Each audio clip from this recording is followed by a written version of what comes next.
Another Edmund de Rothschild, who brought about Agenda 21 for the United Nations and all that sort of green stuff. So there's multiple Rothschilds from multiple countries that have participated. They don't always agree. Some of them are Zionists, some of them are anti-Zionist, But I think their history is substantial enough, it should be known. All right, so we're heading into the peak interest of this episode so far, because if we can tie this idea together, New World Order, Soros, technocracy, Zionism, do these things have something in common? Is there something connecting them together? Is there a blind spot that maybe is not being seen by a majority of people who aren't more conversant in these topics, right? If you're new to these topics, it would be easy to believe in maybe some of the rah-rah and all of this stuff is good and Doge and okay. Doge also, was the Medici Venetian black nobility ruling structure. A Doge was the person in control. You don't think that the person who created the Doge coin knows that? He's the richest dude in the world, right? So maybe he does, and maybe there's some wordplay going on. Maybe they're telling you they're doing things, and it's like some sort of green language magic that I don't know. But we're not going to know until we have the inquiry and curiosity and identify the individual parts, look some stuff up, and become knowledgeable on it. We're not going to do it by assuming, unless we're going to be in that social group that's controlled by all the nonsense. Like the Epstein client list, what does it change in our lives? They come out and they're like, hey, a bunch of your politicians are blackmailed by you figure it out. What does that change? For us, not much, because we know that's going on already. We withdrew our consent and we put our attention and focus into other things that show us better returns on our investment. But the other side that doesn't know about any of this, they're the ones that are going to be real shocked that their person that they thought was their representative has been in the pocket by a foreign agency that participated in various acts of terror since its inception, including the USS Liberty, the King David Hotel bombing, assassination of John F. Kennedy has some interesting connections in there. The person who killed Oswald might be connected into some sort of criminal syndicate.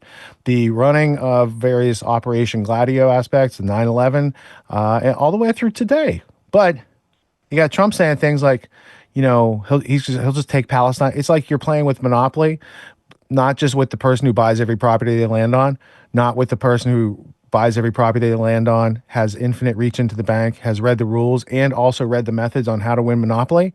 Because he's like, I'm going to put hotels in Palestine and Greenland and Canada. Like, he's just like, I don't know, maybe it's a game of Risk if some of you are more cerebral and you've played Risk. But there's games being played. They're playing with our world like it's their little toy. Until we learn what's going on, what's the cadence of the music, what's the beat, what's the rhythm, where do we step in and where do we need to step out of this hokey pokey dance that they got us going on with. It takes discernment and it takes showing up for yourself to learn those types of things on a consistent basis. Otherwise, it just washes off of you. And it sounds like conspiracy theory. Without further ado, I present to you Peter Power of Visor Consultants. And following that, Derrick Broze has had a couple short pieces on the Technocrats and Peter Thiel. This one was the Technocrats and Zionism. It was probably produced 2 months ago. He does have a more recent video, similar topic, similar footage.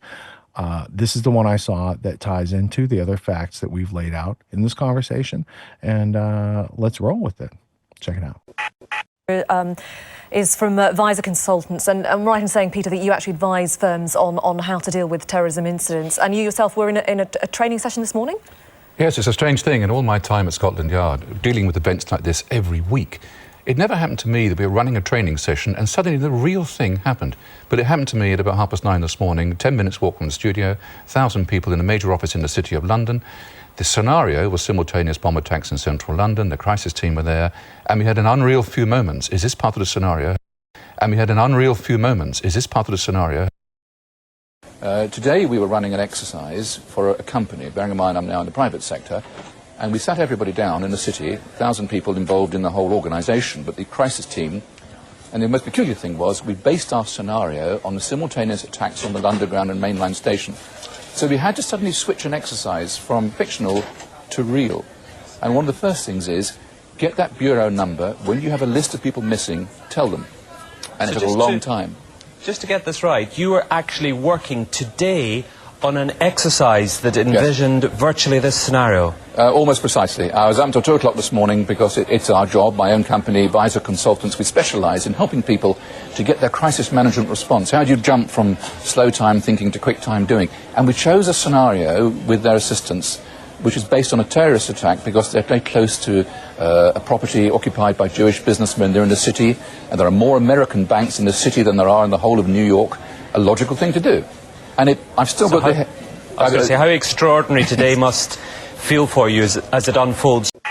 Real information about why you shouldn't trust Donald Trump's incoming cabinet, and not just, people who hate Trump because whatever sort of nonsense they've heard, but legitimate reasons. And namely, as I've pointed out several times in the last year or so, as it's become apparent it was happening, that the technocrats have lined up behind Donald Trump. Peter Thiel, Elon Musk, even Alex Karp at Palantir, who backed Kamala Harris. He seems to be getting, embracing Trump now, and others. And this is not by mistake. This is by design. And we're going to talk about this tonight as we go through and show you the many different reasons that Elon Musk is partnering with Donald Trump and Peter Thiel and so on and so forth.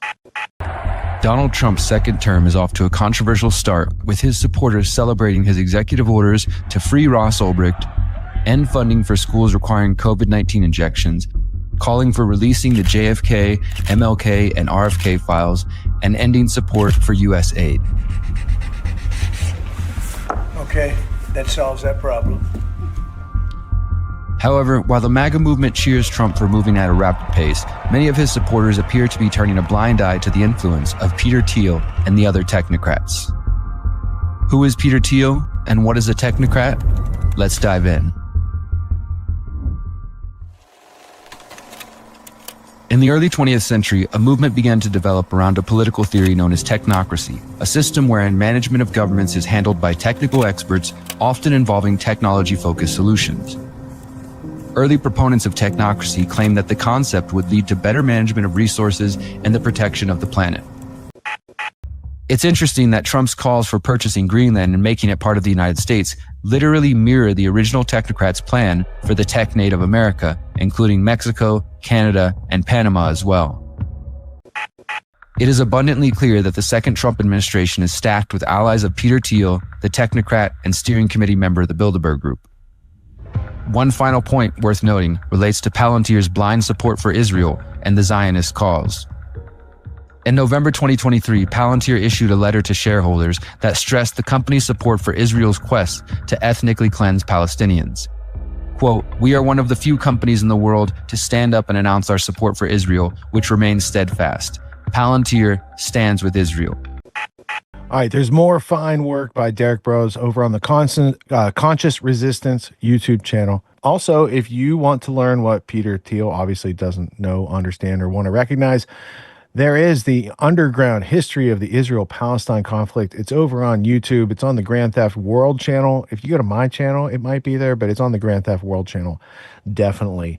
And then I wanted to pick up with Paul real quick on the Scofield Bible, because I'm not familiar with that phrase until maybe, 10 or 15 years ago. It's not something that's presented in American education as it is. And you seem to have a good grasp on that. So would you mind elucidating that for the audience, for their edification? Well, let's see. The Bible is an influential document. And there's been many different versions of it, which have different levels of influence. And what happened in 1909 is that someone, I don't know who, you can look this up, helped sponsor a gentleman named Cyrus Scofield.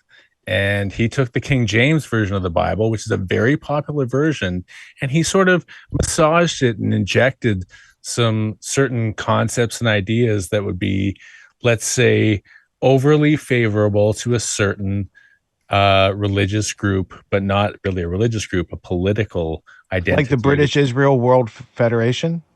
Yeah, exactly. That's a real group from actually that time in history.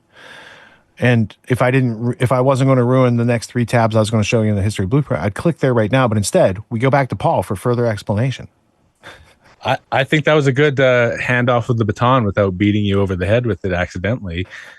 So by all means, please. All right. So I'm I had a couple notes as I watched that for the second time. I'm like, okay, so Cantor Fitzgerald did have a major loss on 9/11. They were above Marsh and McLennan in World Trade Center 1.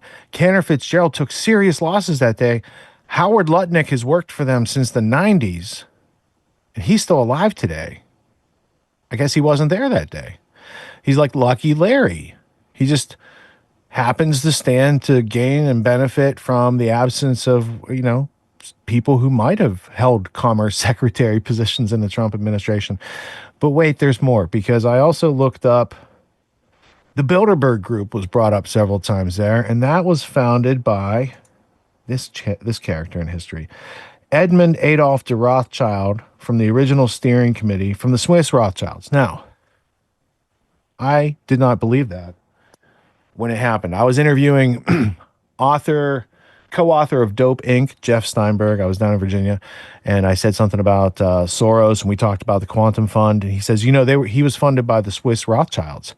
He's like, they founded Bilderberg too. And I said, Jeff, bro, I have like 50 autobiographies and biographies on the Rothschild family. I've read all the stuff. There are no Swiss Rothschilds, bro. And he says, I beg to differ. If you look in the history, the French Rothschilds in the 1950s made this move, and they set up Bank Privé, and Soros and all these other things came afterwards. Bilderberg was part of that.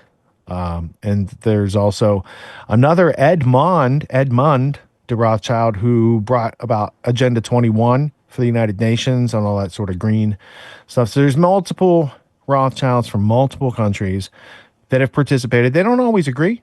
Some of them are Zionists, some of them are anti-Zionist, But I think their history is substantial enough, it should be known. To quote Carol Quigley. One more reference that I had that I wanted to look up was from Paul's reference, British-Israel World Federation, which I heard about from the dearly departed Jordan Maxwell. That cat used to lay down some rhetoric, and I used to be incredulous and look all that stuff up. Some of it you can't verify because, he heard it because he had interesting family members who worked in the Vatican, right? But other things like the British-Israel World Federation can easily be looked up. Look, they even have a Wikipedia page. Look at that. British-Israelism was before Christian Zionism, actually, So there's an interesting history. It ties in with a revision of the Bible. Schofield et al. King James was a revision of the Bible. If you're interested in the Bible, especially New Testament, right? Jesus allegedly spoke Aramaic. There is a Bible called the Peshitta Bible, and it's translated to English from Aramaic. I think it's probably the closest. It's a very different translation than I got as a Sunday school student years ago. Very interesting topic for another time. I also had Heinz Kissinger and Eric Schmidt were just mentioned in that Derrick Broze video. And this book, while it sucks, is like them pointing out what they're trying to do, right? I don't think Heinz spent a lot of time writing this book. He had an assistant. Eric Schmidt is all over Bilderberg meetings. He doesn't have time. This guy, and then there's another guy at the bottom. This person probably wrote the book right here. There you go. But we don't have time to talk about that this week. We will discuss this in future weeks. However, there's also this most recent Journal of They, Them, Those Who Can Easily Be Named that are trying to take over your world, right? This is the Cecil Rhodes Roundtable Group official publication since 1924. Heretofore, before that, was known as the Journal of Race Relations, headed up by Thorsten Veblen. Might be some eugenics history in these people's, file cabinets. Anyway, red alert, okay? They're trying to get your attention. Oh, critical, danger, Will Robinson. And then what is this? It's like the invisible hand. It's like the disconnected hand. The disembodied hand of the New World Order is punching America real hard, making tectonic waves around the world. And it says, the center will not hold. How an order ends. This is not the sign of a successful organization right now. Their artist even knows it. they can hit hard, but people are waking up, and hitting hard doesn't necessarily work so well anymore, especially after they're used to being beaten by you. The 2% tax that America was founded on, that we revolted against. I mean, when you get down to like what we've learned tonight, it's like 90+% of our productivity is being plundered by people that are not more ethical or moral or in better lines of integrity than us. They're plunderers. And there's a long history to that plundering that includes the Doge. So one more real quick trip over here to the history blueprint, because I did mention the Doge, and that is part of the Venetian black nobility, if I spell it properly. Let's try this. Let's just type in black nobility. Sounds racist, but it's not. All right, Venetian black nobility. I wanted to note it because the primary works that we know about this are from Webster Tarpley, the aforementioned Fulbright scholar, who also did a whole bunch of work with EIR and Jeff Steinberg, doping. He has many conversations. The British Empire wants you to be stupid. The Venetian conspiracy. Many of these Webster Tarpley greatest hits are still out there and available on YouTube. And this is where the idea of a Doge comes from. It was DOJ back then, which we also have in this country, Department of Justice, which seemed for many years to work in favor of some of the criminals, but maybe that'll improve. Bilderberg Rothschild got that. Also, last week, we played the first half of What You've Been Missing, featuring yours truly, and Paul Verge, and Jan Irvin, and James Corbett. And we had a lot of fun, and we are going to continue that. We're going to play it for you next week. I know, like, it's not going to be together in the album, but what we're putting in between is a very important bookend that started way back then with my first production, Project Constellation. Connect the dots, see the big picture. The root causes of our culture of fear. And we're going to get to my new release 2-hour masterclass on how to evict your fears one by one successfully in a way that you can maintain. And I need you to know that fear is optional. Everyone's doing some kind of self-help these days, and you can find a million self-help courses out there.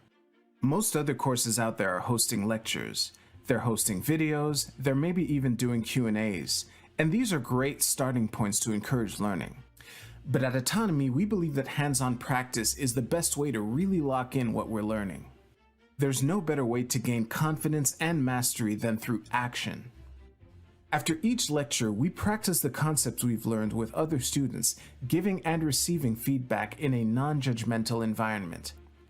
The result is mastery of concepts like entrepreneurship, ethical sales, and self-reliance in an environment that directly translates to the real world. Plus, you make connections with other like-minded individuals who are learning right alongside you, and you have a lifetime membership in the community. The Autonomy course with Richard Grove equips you with confidence, competence, and courage in a world filled with confusion and noise. You can learn more at getautonomy.info. We'll see you there.